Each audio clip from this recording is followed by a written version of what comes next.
Vamos a hablar un poco de la energía interna que aparece en el primer principio en forma de variación o diferencia de energía interna igual a calor menos trabajo. Como hemos dicho, es la energía suma de la energía de todas las partículas, tanto energía cinética como potencial, de todas las partículas del sistema. Y por tanto pues, se mide en julios, lógicamente, como una energía, y en general puede tener expresiones complicadas. No es fácil de calcular. Para un líquido, por ejemplo, para un gas de verdad, un gas real, no uno ideal, gases reales, sólidos, etcétera, la expresión puede ser complicada, pero aún así, el hecho de que exista y sea una función de estado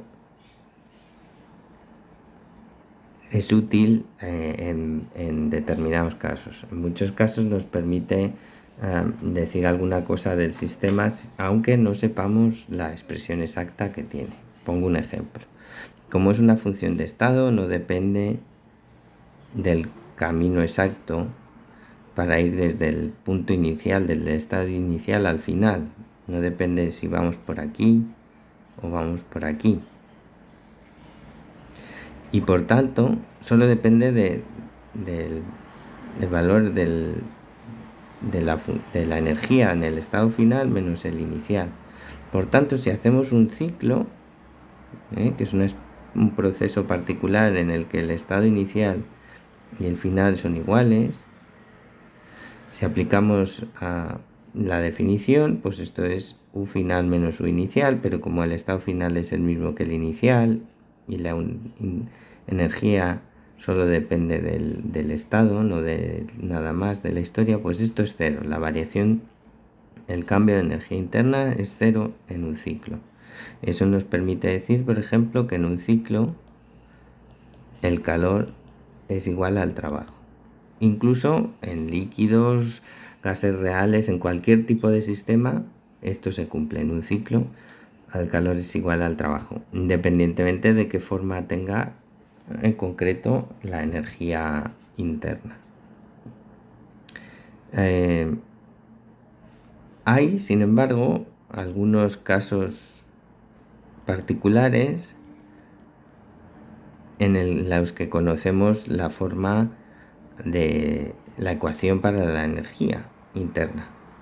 Por ejemplo, ya lo hemos visto antes, el gas ideal monoatómico, hecho de moléculas que son átomos en realidad, no solo tiene un átomo. Gas ideal monoatómico, como puede ser el helio, el neón, los gases nobles en general, por ejemplo.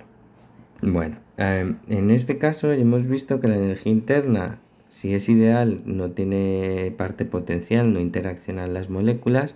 La energía interna coincide con la energía cinética total de las partículas y hemos visto que era 3 medios de nkt, o podemos utilizar otras expresiones para esto de aquí. Podemos usar 3 medios de nRT con n el número de moles. Muy bien, este es el gas ideal monoatómico. Otra expresión en la que se conoce es en el gas ideal diatómico, es decir, hecho por moléculas que tienen dos átomos, no necesariamente iguales. El hidrógeno, el CO, el nitrógeno, etc. En ese caso, como es ideal, también la energía interna es igual a la energía cinética, pero en vez de un 3 medios, aquí va un 5 medios. ¿Vale? Igual tendríamos aquí. La razón de este cambio es que las moléculas diatómicas, aparte de tener, recordad que esto es la energía cinética de traslación de la molécula, la energía cinética que lleva por estarse moviendo. Y si analizáis bien la deducción de esta fórmula, recordaréis que este 3 salía porque hacíamos un promedio del cuadrado de la velocidad,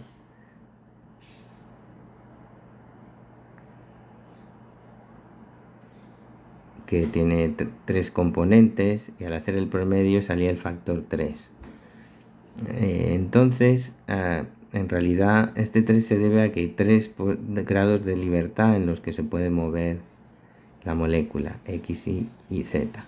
Una molécula de gas ideal diatómico se puede mover también en el eje X, en el Y y en el Z, y tener energía cinética en el eje X, en el eje Y y en el eje Z, pero además puede rotar la molécula y tener energía cinética asociada al movimiento de rotación. Como es una especie de varilla, ¿no?, hace falta 2 ángulos para describir su posición, es decir, que puede girar en 2 ángulos en el espacio, de ahí que tenga este número, sea 5 en vez de 3. 3 de traslación más 2 posibilidades de giro nos da el 5. Estas 2 expresiones son las que más utilizaremos en el curso.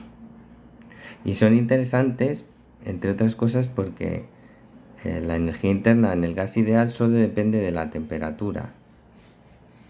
No depende de ninguna otra cosa, en el volumen, por ejemplo. De modo que en un proceso isotermo, donde la temperatura inicial y la final sean iguales, pues la variación de energía interna en un gas ideal,